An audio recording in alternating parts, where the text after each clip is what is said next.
이쯤 되면은 좀 이렇게 언론이나 뉴스 시간에 좀 주식 가지고 좀 이렇게 걱정하는 소리도 들려야 되는데 요즘은 그런 걸 잘 못 들어요. 저도 굉장히 그 좀 뭐라 그럴까요, 의아하게 생각하는데요. 이게 네. 사실 심각한 수준인 것 같거든요. 유독 우리나라의 상대적인 어떤 상대적으로 너무 부진한 거, 너무 부진한 거. 이게 주식 뭐 자체가 뭐 20-30%씩 폭락을 한 게 아니더라도 네.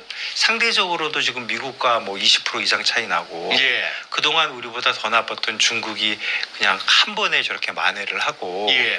또 아세안 국가들이 뭔가 해보겠다고 다 대책을 세우고 막 서로 경쟁을 하고 이런 시점에서 특별한 산업 정책도 안 나오고 그렇죠. 특별한 게 없이 이렇게 가고 상대적으로 외화가 많이 유출되고 이런 상태에서 보통 같으면은 이 정도면 누군가는 벌써 난리를 쳐야 되는 것 같은데 너무너무 조용한 것 같아요. 너무너무 조용하고. 네. 다 포기한 건가요? 그죠? 그러니까 그럴 수는 없는 거죠. 어떻게 나라를 다 포기를 합니까?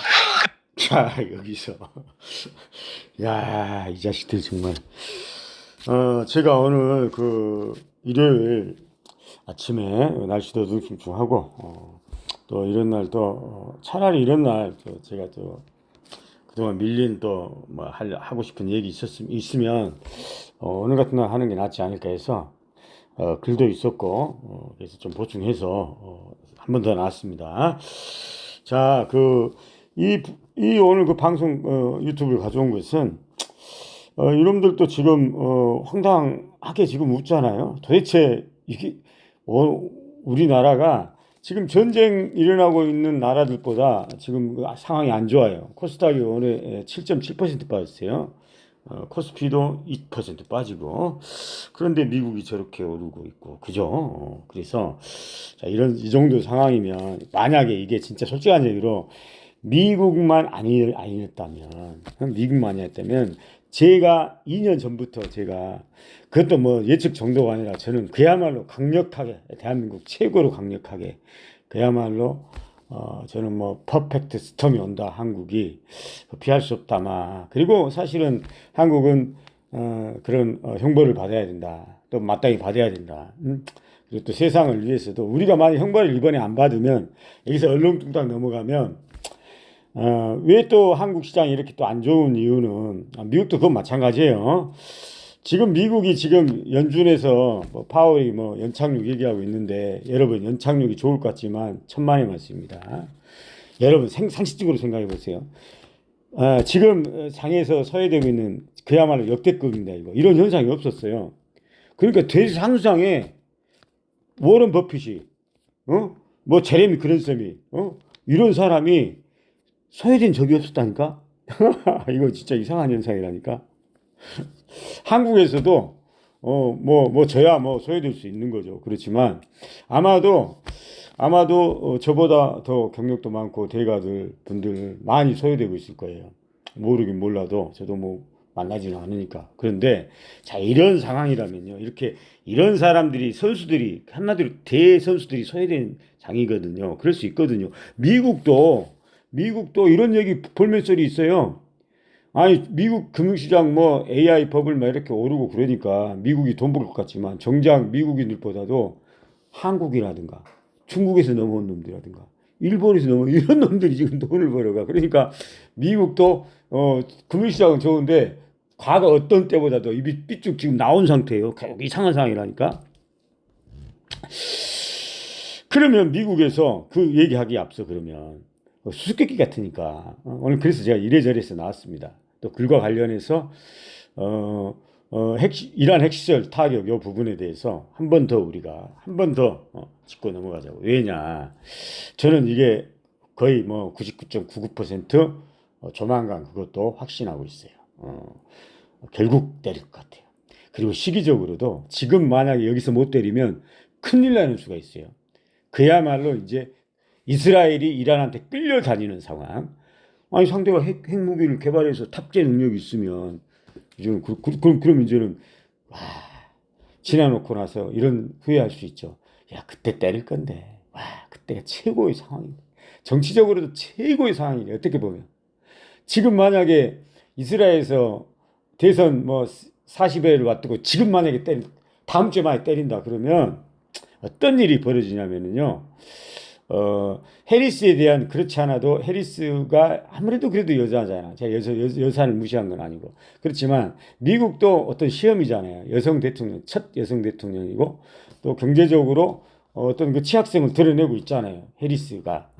이런 사람들은 평온할 때는 그냥 그래, 그냥 그래도 좀 사람이 좀 더 나아 보여서 해리스 집자하다가도 핵전쟁이 핵시설이 딱 때리면 일단은 바이든 민주당 정부가 그것을 못 막았다는 어떤 뉘앙스가 있잖아요. 그래서 저는 바이든이가 핵전쟁, 핵시설 타격할까요? 그러니까 라고 한 것은 오히려 더 좋을 것 같아요. 왜냐하면 이렇게 노해놓고 때려버려야 정치적으로 효과가 아이고 바이든 저 새끼 아이고 저거 어째 국제사회에서 해결 능력도 없고 완전히 뭐 거지 새끼구만 누가 뭐 듣지도 않는구만 야 민주당 저거 힘없어 안 돼 야 이런 것도 있고요. 그래서 지금 평온한 상태에서는 해리스가 당선될 수 있어요. 그렇지만 이때 뭔가 문제가 불거진다 그러면 그래도 강한 트럼프 쪽으로 올 수 있기 때문에 저는 이스라엘에서도 정치적으로도 지금 굉장히 뭐 어떤 그 정말 중요한 시점에 와 있다.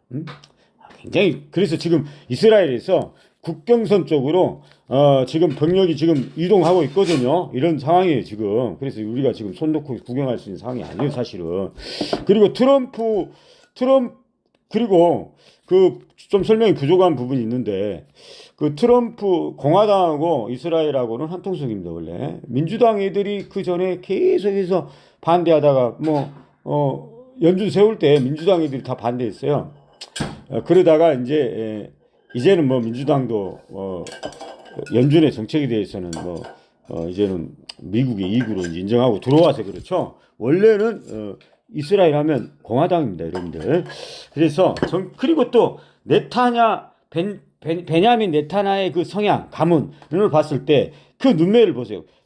네타냐후의 연설 내용 자세히 한번 보세요. 그러면 저 사람이 정말 그냥 말이 그냥 그런 사람이 아니다. 저 사람 진짜 그야말로 완벽한 시원주의자, 완벽한. 그래서 더군다나 공화당이 지금 밀리고 있고 대선에서.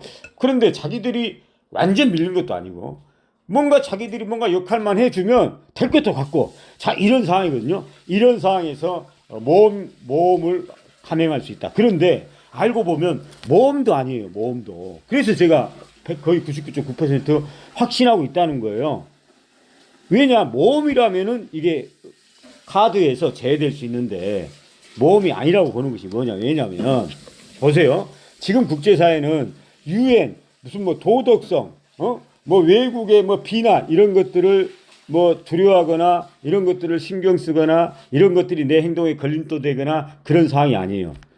단적으로 저번에 유엔 총장 사무총장이 별로 마음에 안 든 이스라엘한테 별로 마음에 안 든 얘기를 해서 이스라엘에서 뭐라 했어요?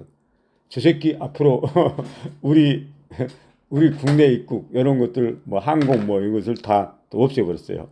이렇게 나왔어요. 자 전혀 유엔을 신경 안 쓴다는 얘기는 이 상황 이 얘기는 지금. 자 그러면 국제사회 비난 신경 쓸 거 없어요. 제가 네타냐후가 만약 이란을 때리면 여론이 안 좋을 거 아니냐 국제사회에 이런 사람이 있더라고. 그래서 내가 너무 황당해서 왜 여론이 안 좋은데 이 사람 아니야 물어봤거든요. 대답을 못 하더라고. 그래서 제가 가르쳐 줬어요. 여론이 안 좋게 이렇게 똥이나 안 좋아. 지금 국제사회에서요 팩트를 떠나서 이건 인식의 문제예요. 지금 국제사회에서는 이란과 북한은 또라이 새끼들, 국제사회 또라이 새끼들. 그야말로 어떤 그 아주 나쁜 세력이죠. 악의 세력이에요. 악의 축이란 얘기 있잖아. 그런 애들이 핵무기를 지금 만들고 있잖아. 아직 유랑 농축 단계잖아요, 지금. 여기서 조금만 더 지나면 이제 핵 탑재됩니다. 절체절명의 상황이에요. 자, 이럴 때 만약에 네타냐후가 때린다. 그러니까 아주 뭐라고 해야 되나? 무슨 세력이잖아. 이런 세력이 하고 있는 일에 대해서 누군가 이거를 저지를 한다. 이게 국제사회 비난입니까? 물론 비난하는 놈도 있죠. 그렇지만 여론이라는 것은 항상 반절 이상을 따라가는 거예요. 어쨌든 지금 이스라엘 내에서라든가 국제사회에서도 전혀 여론에 무슨 네타냐후가 무슨 요구도 끈적지가 없다고.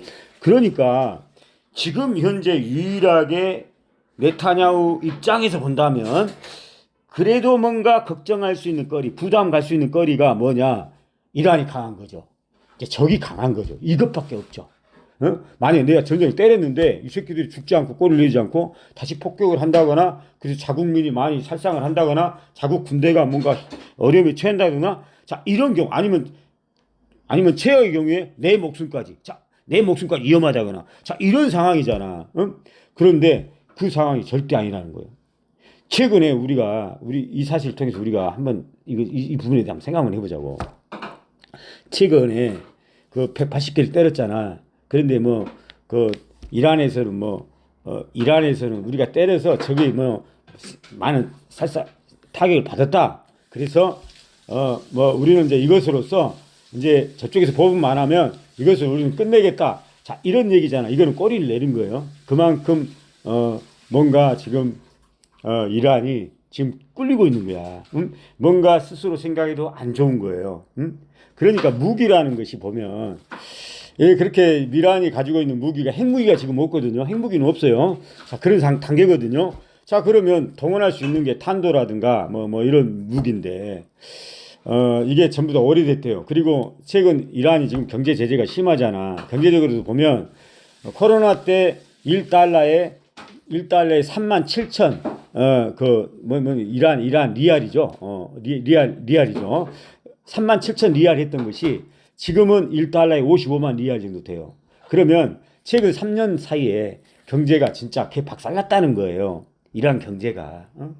1달러에 37,000 리알에서 지금 1달러에 55만 리알이라니까. 지금 그런 상황이라니까. 그러면 우리가 유추해 볼 수 있는 게 이란은 지금 당장 나라를 어떻게 경제를 어떻게 자국 백성들을 먹여 살리기도 벅차다. 이런 상황에서 무슨 무기를 새로 구입하고 그렇겠어요. 저는 그게 안 된다고 봐요.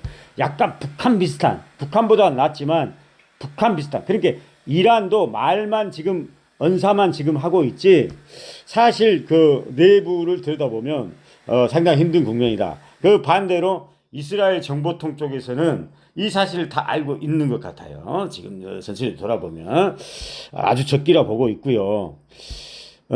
그리고 또 최근에 그 이란과 관련한 어떤 그 상황을 보면은 지금 이런 얘기도 있잖아. 그러니까 지금은 하메네이인데 그 전에 전 총리 있잖아. 이란 대통령. 그 양반이 뭐라 했어요. 이란 내 이스라엘의 모사드에서 파견하는 그 암살 요원들이라든가 이런 애들 있잖아. 이 비밀 첩보 요원들. 이 첩보 요원들을 잡기 위한 부대가 비밀 무슨 조직이 이란 내에 있는데 그런데 그 전 대통령께서 뭐라 하냐면 그런데 최근에는 이 모사드에서 이스라엘에서 파견한 이 간첩이라고 합시다 그냥 간첩들을 잡으려고 이란 내에서 조직한 그 선발대들이 총대장이 수상하대 의심스럽대. 다시 말해서 이스라엘의 뇌물을 지금 먹고 있어요. 지금 그런 상황이에요. 누구도 믿을 수 없는 상황이야. 이 얘기는 우리가 유추하건대 이란이 이미 거의 무너져 내렸다. 이번에 180기 때린 것은 그야말로 네타냐후의 바로 액면 그대로 실책한 거다. 실책했다. 덫에 걸려들었다.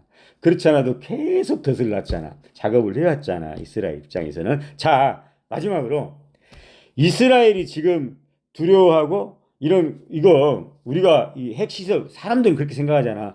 핵시설을 때리는데 방사성 물질도 나올 수 있고, 국제사회에서 비난도 있을 수 있고, 또 진짜 만약 세계 3차 핵전쟁 시대로 가는 거 아닌가 이런 생각을 할 수 있잖아요. 그런데 내 말은 이게 아니라고요. 그냥 가볍게 깔 수 있어요. 그런 상황이에요 지금. 그런 상황이라고 지금. 그러니까 그리고 적은 이미 와해됐어요. 무너졌어. 그리고 주변도 없어. 헤즈볼라든 하마스는 다 붕괴됐어요. 다 그 작업했잖아. 그러면 이스라엘이 가장 중요한 것은 국제여론도 아니고, 그러니까 아니라고 그랬죠. 유엔도 아니고, 그렇죠? 미국의 반대? 그럼 미국의 반대는 허사고, 특히 바이든 이미 끝난 세력이고, 오히려 트럼프의 발언을 오히려 참조할 수 있는 그런 상황이고, 그러잖아요. 지금 상황이. 유일하게 걱정거리가 이란이 강한 거잖아요. 이건 실제잖아. 전쟁은 실제니까. 우리가 한번 생각 한번 해보자고. 네타냐 입장에서 다시 돌아가서 만약에 때렸는데 이게 장기전 되거나 아니면 반격이 있거나 막 이럴 경우에는 이게 부담이죠. 그런데 그게 없다는 거죠. 제 얘기는. 그게 전혀 없다는 거죠. 의외로 쉽게 상상보다 쉽게 파괴할 수 있는 상황이에요. 지금. 그렇기 때문에 저는 이거는 매우 가능성이 있다. 아주 높다. 그렇다고 그러면은 그런데 뭐 이거를 예를 들면 방사성 관련해서 어루비텍이라는 종목도 있잖아. 방사능을 처리하는 거. 그런데 이 어루비텍은 만약에 그래도 제가 예측을 했는데 이게 좀 길어지거나 더군다나 지금 상황이 한마디로 배팅할 수 있는 그런 상황은 아니잖아. 그런데도 배팅을 해야 되는, 제가 어려운 어떤 배팅이잖아요. 만약 하게 된다면. 그런데 제가 이 한창산업 같은 경우에는 정말 저는 정말 월요일 날 마지막 점검 저도 해야 될 것 같아요. 뭔 점검을 주로 할 거냐면 그 회사에서 전해질 있잖아. 전해질을 반화둔계 전해질을 만들었는데 그 용액 있잖아요. 두 종류. 그런데 이번에 반화듐 이온 배터리. 그쪽에서 한창산업에서 만든 것은 반화듐 레녹스 플로 펌프식으로 그 전해질을 돌려주는 거예요. 근데 이 펌프로 돌려주다 보니까 등치가 커지잖아. 그래서 이거를 펌프로 전해 그 액체거든. 그걸 돌려주는 것을 없애버리고 그 스탠다드 에너지에서 그 방식을 바꾼 게 반화듐 이온 배터리야. 그런데 문제는 전해질은 한창 산업에서 개발한 전해질은 레녹스 플로 배터리 똑같은 반화듐 계열이에요. 똑같은 거예요. 그런데 펌프식만 달라요. 이게 제가 조사해 보니까. 그래서 저는 이걸 물어보고 싶죠. 이번에 실적이 2분기 실적이 그야말로 콘돔 점프 나왔잖아. 콘돔 점프가. 이 점프가 도대체 이 내용이 기존의 뭐 아연 뭐 이런 데서 나온 건지 아니면 그동안 개발했다가 창고에 처박혀 있는 전해질이 스탠다드 에너지가 지금 롯데케미칼하고 지금 반화듐 이온 배터리 이걸 지금 전기차 충전소에 한다잖아요. 근데 전기차 충전소 같은 경우에는 앞으로 그렇게 될 거 아니에요. 그런데 이게 폭발 위험이 없대요. 물 방식이라서 그리고 싸고 반화듐이 싸고 리튬에 비해서 그리고 우리나라에서 나오고 그리고 또 한 가지 있어요.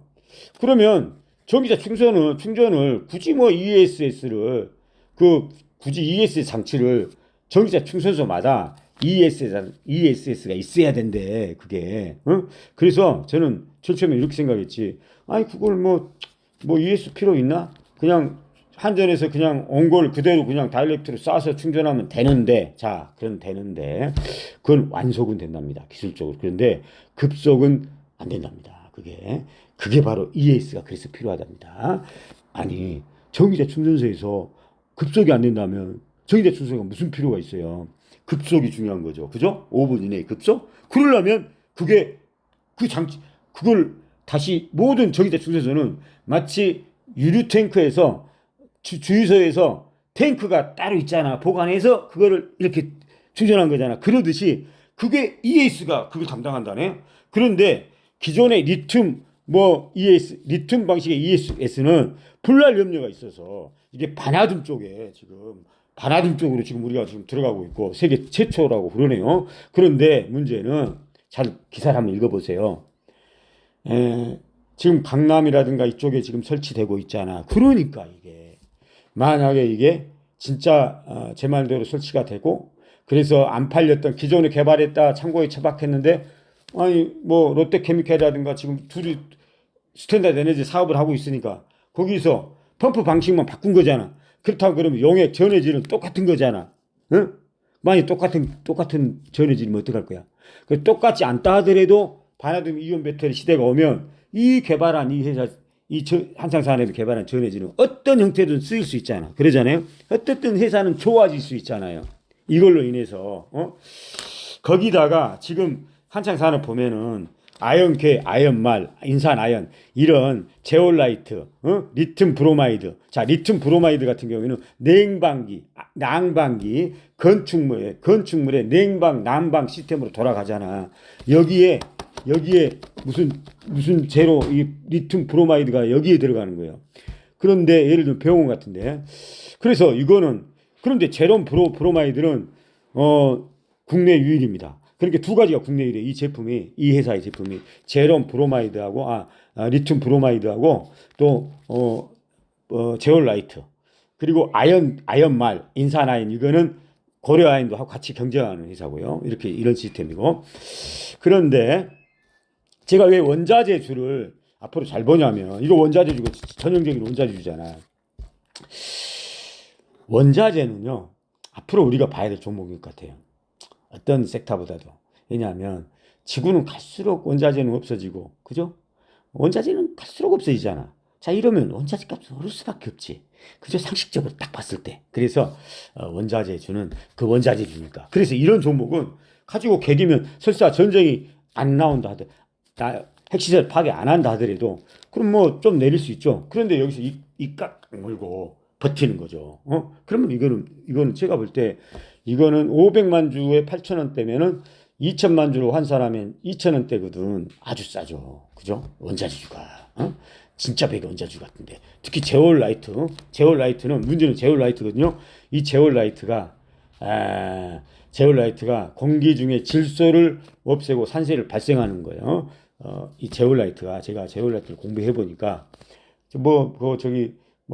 화산 폭발 때 나오는 그게 바닷물을 만나서 이렇게 만들어진 어떤 돌이더만 이거를 이제 재련해서 제올라이트 나온 게 제올라이트더만 여기에 이제 질소를 빨아들인대요.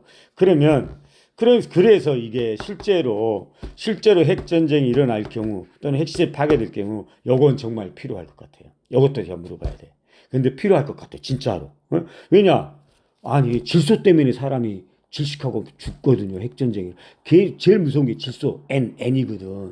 이 N을 흡착한다는 것은 공기 중에 이건 당연히 핵시설을 파괴하면 당연히 산소가 부족하고 방독 마스크를 써야 되는 상황이고 질소 때문에 질소가 막 폭발적으로 막 증가할 공기 중에 자 요거를 뿌림으로써 이게 한다잖아요. 그러면 이거는 실제적으로 실제 안 쓰인다 하더라도 테마화 이미 됐으니까 그거는 이게 핵시설 파괴가 안 돼서 지금 여기 안 날아가지 핵시설 파괴되면 이게 날아간다고 이게 테마화 됐으니까 이미 그 전에 갔잖아 한번 옛날에 그런 일이 있었잖아요. 이슈가 있을 때마다 움직이잖아요. 그런데 이거는 실제 일어난 거잖아. 만약에 이란 핵시설 때리면 그러면 저는 이거는 그야말로 이건 점상률이다. 우리 주식하는 데 있어서 정말 저도 최근에 크리스탈 신소재 휴럼 이런 종목도 또 파이어링크 그 거지 같은 그것도 참 좋은 종목은 참 좋은 종목인데 아무리 봐도 인공지능 시대 약일래 그런데 우리나라에서 이제 워낙 미국으로만 돈 다 팔아버리고 다 미국으로 가버리기 때문에 어지간해서는 우리나라에서 이 세력들이 좀 이렇게 불어주고 이름을 불러줘야 이게 움직이는 건데 이름을 불러줄 사람이 없어. 그런 놈들이 다 미국으로 갔어. 그런 상황이야 지금. 그래서 저도 참 한창산업 이름 안 불러주면 어쩔까라고 생각도 들죠. 만약에 핵시설이 했는데 그런데 이거는 제가 볼 때 이거는 누가 안 불러줘도 그냥 갈 것 같아. 그냥 갈 것 같아 이거는. 마지막으로 우리 그 전쟁에서 이 전쟁이라는 게 이 금융인들은 진짜 이 선수들은 과거에도 옛날에 그 유대 월가가 요거도 먹은 것도 그렇게 히틀러에 의해서 그런 어떤 대우를 받은 것도 그 전에 전쟁을 꽉 부추겨요 이놈들이. 그래가지고 전쟁이 일어나면 떼부자들이 유대월가 금융세력들이 그래서 돈을 다 번 거거든요. 그래 이게 역사가 오래된 거라고 이게. 예? 이 전쟁 관련해서 역사가 굉장히 오래돼요 금융은. 그래서 제가 정치적으로 이게 단순한 문제가 아니다. 이미 다리를 건넜다. 저 정도 언사가 나오고 이렇게 절체절명의 기회고 그리고 이란은 이미 다 붕괴됐고 자 이런 상황에서 그리고 가장 중요한 것은 또 역시 정치적으로 이 정치적이라는 얘기는 금융적인 얘기죠. 그 꾼들이 있다고. 그러니까 이미 꾼들은 뭐 원유라든가 아니면 뭐 국제 뭐 핵 파악에 대비해서 이쪽으로 다 포지션을 잡은 애들이 계속해서 부추길 거라고 돈을 대줄 거고 네타냐후한테 어떤 그 보이지 않는 선에서 이런 부분도 우리는 이런 음모론적 어떤 그런 것도 생각 한번 해볼 때라고 지금. 그래서 저는 이 정도 언사가 나오고 경고가 나왔다 이런 얘기가 돈다 그런 얘기는 이미 포지션 다 잡고 있다. 이제는 돌아올 수 없는 다리를 건너고 있다. 어느 선을 넘었다. 이건 결국 때린다. 때릴 수밖에 없다. 저는 이렇게 보고 이게 만약에 진짜 때린다고 그러면 우리가 그동안 좀 어려운데 일거에 저는 한 상한가 두 방도 봅니다. 그러면 60%잖아. 60%면 게임 끝난 거지 않습니까? 그래서 그리고 이게 참 위험한 배팅이 아니잖아. 그러니까 진짜 이건 뭐 개 하수들처럼 말도 안 된 어떤 종목 누가 뭐 먼저 방송 때려가지고 올라서 그런 종목도 한 것도 아니고 우리가 예측해서 우리가 들어가는 거잖아 바닥에서. 이런 것들은 거기다가 이렇게 논리 정해놔. 전후 사안을 봐도 그야말로 제 말이 사실 맞잖아. 이거 보면 여러분들 다 한번 생각 한번 해보시라고 방 듣고. 이런 배팅이면 이런 배팅은 해야죠. 이것 때문에 주식한 거지. 아무리 우리가 그전에 어렵다 하더라도 이런 것을 우리가 놓친다? 그럼 왜 주식을 합니까? 설사 놓치폭 각오하고 이번에도 실패할 각오하고 한 번 더 해보는 거죠. 그러다 보면 한 번 걸려드는 거지. 그래서 지금 좀 자신감을 좀 배양해서 뭔가 우리가 이런 어떤 국면을 우리 스스로 뭔가 타개할 그런 차원에서도 저는 좋은 전략이라고 보기 때문에 이번에 핵시설 관련해서 한창 산업 같은 것은 꼭 봐야 된다. 제가 내일 다시 한번 전화를 하겠습니다만은 제발 내일 한 7,900원대만 기회 한번 주면 좋겠습니다. 7,000 저번에 한 7,700원대까지 왔었는데 그때 좀 때릴 때나 그때 뭐 자 마지막으로 진짜 마지막이에요. 자 패널들이 나와서 참 비웃는지 몰라서 그러는 건지 이러니까 거지 새끼들인 거야. 이걸 얘기해 줘야 될 거 아니에요. 우리는 다 했잖아. 세크터는 왜 이렇게 조용합니까? 아니 생각해 보십시오. 미국에서도 솔직한 얘기로 미국이 파월도 그 전에 막 금리 올리고 그럴 때 있었죠. 그때는 기세 등등했잖아. 오죽하면 지가 나타나서 부동산 앞으로 하지 마. 내 말 안 듣고 부동산 하면 이거 두고 보자. 이렇게까지 얘기했잖아. 다시 말해서 제가 말한 대로 금융사교로 갈 뻔했어요. 그런데 갑자기 돌아섰잖아. 그래가지고 서둘러 뭔가 화장실에서 자르고 나온 사람 마냥 변을. 그래서 그런 얘기들이 그런 것들 때문에 제레미 그랜섬이나 이런 사람도 계속해서 제이먼 다이먼 같은 사람도 금리를 좀 더 인상해야 된다 이런 얘기를 했던 거고 어쨌든 금리 인상을 좀 더 했어야 되는데 부랴부랴 수습한 측면이 있었거든요. 그때 제가 볼 때는 그럼 그 이유가 뭐냐 이유가 제가 볼 때는 그 제닛 앨런 그년 같아요. 그년이 재무장관 하면서 하여간 파월 그렇지 않아도 마음 뒤숭생숭한 놈 마음을 많이 꼬신 것 같아 정치적으로. 그래서 결국은 지금 연착륙까지 지금 얘기되고 있잖아요. 지금 연착륙까지. 그런데 연착륙 관련해서는 제가 방송을 많이 했기 때문에 그건 내비두고 뭐 된다고 해서 연착륙 저는 그렇게 생각해요. 쟤들이 말하는 연착륙은 자기 임기 내 연착륙이다. 그거는 뭐 시한부 연착륙이에요. 결국 연착륙으로는 왜 우리가 연착륙을 제가 두려워하지 않는 이유는 연착륙을 만약에 이거 연착륙으로 돌리면은요 분명히 제가 장담하는 게 있어요. 우리나라도 미국이도 마찬가지예요. 돈은요 진짜 쓰는 놈이 나타나야 주가는 오른 거예요. 만약 이렇게 연착륙으로 가면은요 쉽게 얘기해서 영원히 워런 버핏이라든가 그동안에 미국에 소외받은 마이크 버클리라든가 한국에는 그럼 저 같은 사람들이라든가 돈 빼놓고 있는 사람들은 제가 말하는데 아니면 말고시게 금융시장요. 그래 제가 그런 표현 잘했더라고. 쇼인데 그걸 보듯 하면 돼요. 공짜로 주면 먹고 아니면 말고. 절대로 나는 연착륙 이런 식으로 해서 겨울을 나게 하면은 얼렁뚱땅 정치적으로 어떤 이 새끼들이 뭔가 이유로 하면은 결국 세력은 때리지 않는다. 그러면 올라봐야 굉장히 지지부진하다. 우리나라로 예를 들면 오히려 이거는 1년 단기 폭락으로 끝날 걸 50년 잃어버린 한국 된다. 저는 그래서 이런 짓을 하면 안 된다고 봐요. 이때 깔끔하게 설사해줘야 된다고 저는 생각해요. 노린 세력들이 돈 보따리 들고 있는 세력들이 다 빠져있다니까. 그러니까 우리나라 지금 이렇게 힘든 거야.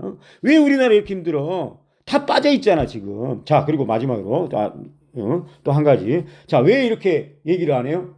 아 이런 상황에서 이 새끼들 그러잖아. 얘기 안 한다고. 그거 왜 그래? 그거는 제가 얘기했잖아. 아니 윤석열 정부에서 통제가 너무 심해. 조금 부정적으로 조금 이빠른 얘기 한 놈들 다 출연 정지 이렇게 시켜버려서 그런 거야. 이게 팩트야. 이게 근데 이런 얘기를 안 해요. 자 마지막으로 자 저는 한국에 대해서 정말 2년 전부터 그렇게까지 심하게 얘기했는데 결과적으로 보면 그 당시 한국이 이렇게까지 지금 코스피가 2,500 아마 더군다나 그 상황에서 미국이 2년 더 연장해서 오른 거잖아. 더 오른 거잖아. 자, 이것까지 감안할 경우에 미국이 더 올랐다는 걸 감안할 경우에 참 한국의 지수가 2,500 이 정도를 그 당시 예측했던 사람은 거의 대한민국에서 거의 유일한 사람이에요. 그렇게 강력하게 맞았던 사람. 물론 예측 비슷하게 저처럼 한 사람도 있을 수 있겠지만 저처럼 인버스까지 매수합니다. 어떻게 보면 정말 저는 다 어떻게 보면 다 맞힌 사람이에요. 지금 우리나라가 세상에 다른 나라 미국 저렇게 나가고 저렇게 연착륙 정치권하고 저렇게 휘말려서 저렇게 돌아가는데도 우리나라가 이 지수에 머물러 있고 코스닥이 700%에 머물러 있다는 것은 이것을 진짜 예측하기는 정말 2년 전에 진짜 그건 어려웠거든요.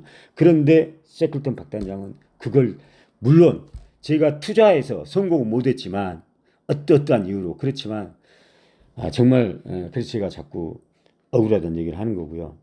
그리고 마지막으로 또 한 가지만 지금 현재 이런 문제에 대해서 그러면 우리나라 이렇게 힘든 이유는 뭐예요? 그거는 한마디로 나라가 개판이기 때문에 그런 거죠. 누가 봐도 나라가 개판이잖아. 이런 얘기는 해야지. 이런 얘기를. 그런데 이런 얘기는 한 새끼도 없고. 박순혁 같은 놈 박순혁이 뭐랍니까? 금투세로 몰아가잖아. 이런 진짜 이건 말도 안 돼. 우리가 어떤 문제를 얘기하고 그나마 그 나라가 발전하려면 설사 지금 현재 문제가 있다 하더라도 그럼 원인 분석은 지대로 해야 된다고. 그런데 그 원인 분석이라 하는 게 지금 이 나라가 이렇게 지수가 낮고 이렇게 안 좋은 것을 지금 현재 집권당 세력하고 박순혁이는 뭘로 몰아갑니까? 금투세로 몰아간다는 것이 얼마나 우리나라한테는 얼마나 그리고 걔들이 나쁜 세력인지 여러분이 한 번 더 생각하는 그런 시간을 가졌으면 좋겠습니다. 자 그러면 오늘 여기서 마치겠습니다.